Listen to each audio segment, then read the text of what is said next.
I'm Tuhon I teach, my group's called Rapid Arnis. I teach Philippine martial arts. I've been training for 30 years. What when you do, when you've got the knife, right, so what when you, I don't want you to grip it like this. What when you do is just put your two fingers around here, and finger there, thumb here. What you do is, the grip's going to be like this. Yeah, so anything that comes from the outside to the inside, I want you to lead with the finger. Okay, so you're resting the weight here, you're going to lead with the finger. My name is Nidar. I'm a Gurdev of Sanatan Shastarvidiya, traditional Indian Northern Pride, martial art. And when we strike, we go this way. So with the blades, this is what we're going to do. Let me show this. Rather than pointing the finger out, and we always have our finger out in Indian tradition. This is called the Vishnu finger, the protecting finger. It protects you all the time. And the thumbs are out there. So this again is similar. In Indian tradition, all gods, Vishnu, Shiva, and the feminine goddess. So we have this here. My name is Mornie. I'm teaching Silat, Sufian, Bela, Diri. It's a family art. But I want this. See, when I have that, take it off. Right. Can I have it?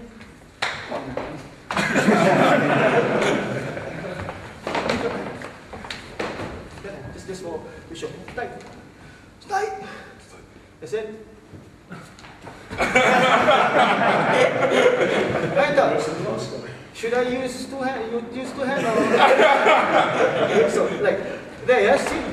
Here. I want to pull him forward towards me. See how he comes forward towards me? Excellent seminar, well taught.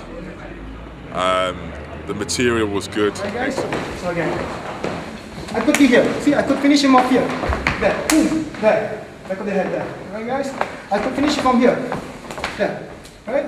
But for the drill is this. See, you want to touch there.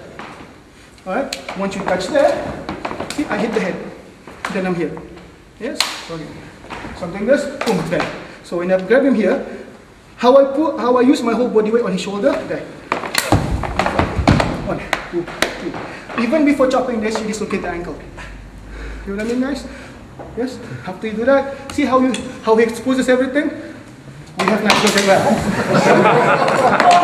Travel as much as I can at home with him, being a receiver, and just enjoying the journey, to be honest with you. Going inside with elbow in. There, right there. Hand there. And the classic boom. Foot, testicles, rib. And like I say, always remember, just one testicle, no both. Great weekend, seeing other arts, seeing, obviously I'm a student of Gurdev and Nidar, but seeing Pat and Maul do their stuff has been absolutely amazing. To know that there's, that level of skill that's out there in other arts, and to see the similarities, that's what really has been the big thing for me. Down the body. It's the same length from the head to the solar plexus, and vice versa. From the solar plexus to the groin. So I don't have to look for the target. So if I want the groin, I put my elbow on the solar plexus. Yeah? Can you turn it around so we can...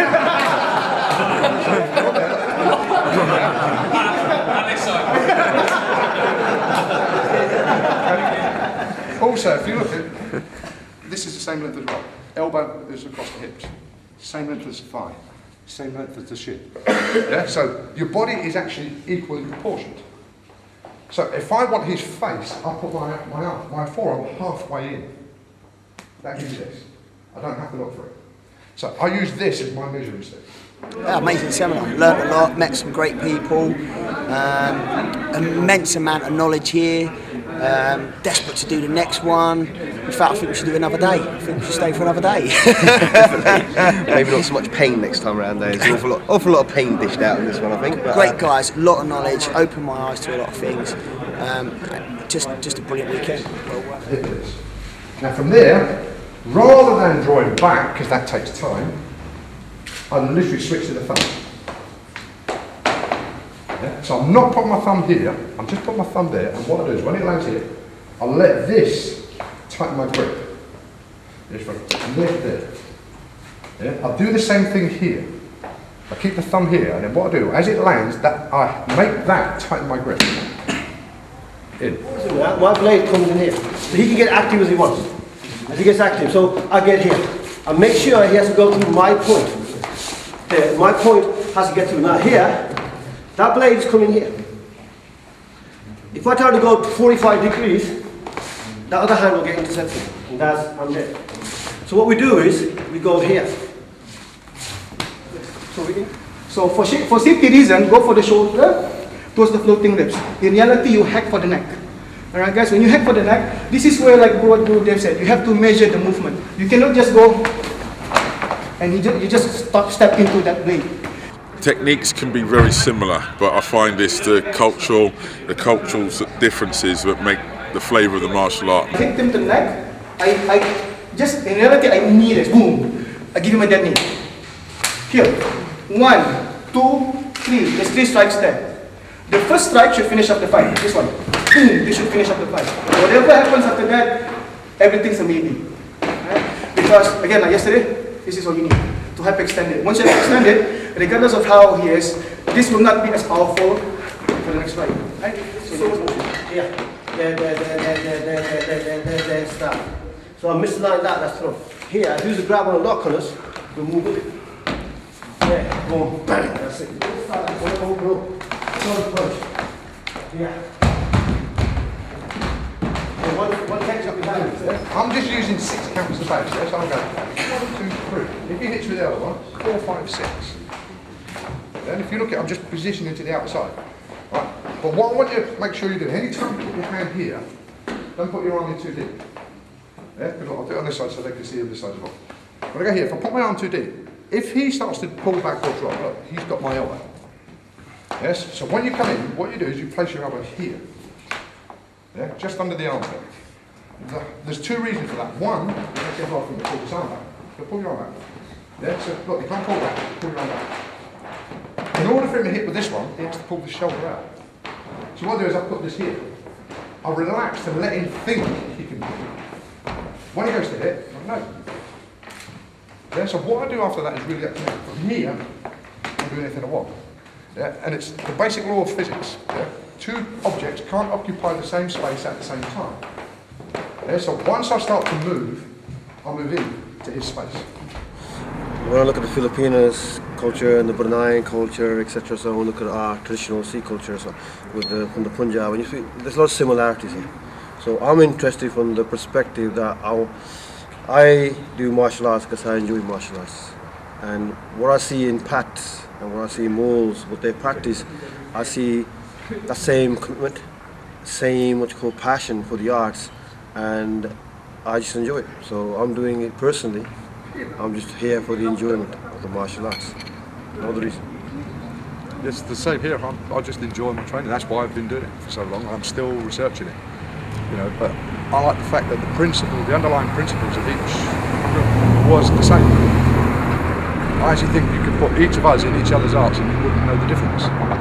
Because the principles are the same, the finish is the same, the intent's the same. And I think that's what it was more about, is to look at these 3 arts are cousins. And you see more of the similarity than you see the differences.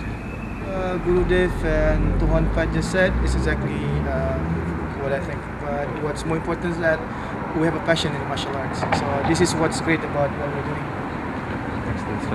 doing. The guys here, when they're looking at the 3 different arts, it's not just that they're seeing similarities. It puts a spotlight on their own art. It makes them think about what we're doing ourselves now.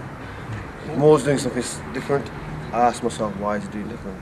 If Pat's doing something different, why I'm doing like this, why am I doing this? So this kind of gathering in the long term, it's improving us. That's what I feel like. I mean, this interaction is is positive in the sense, good for students, good for the arts themselves.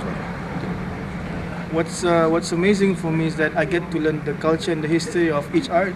So for me, I only know the background of my martial arts. But when I saw the way Gurdev and Tuhon Pat moves, it's like the movements are similar. But when Tuhon Pat told the story of about the art and how Gurdev said how the art was used, then it also gives a different perspective on what, you know.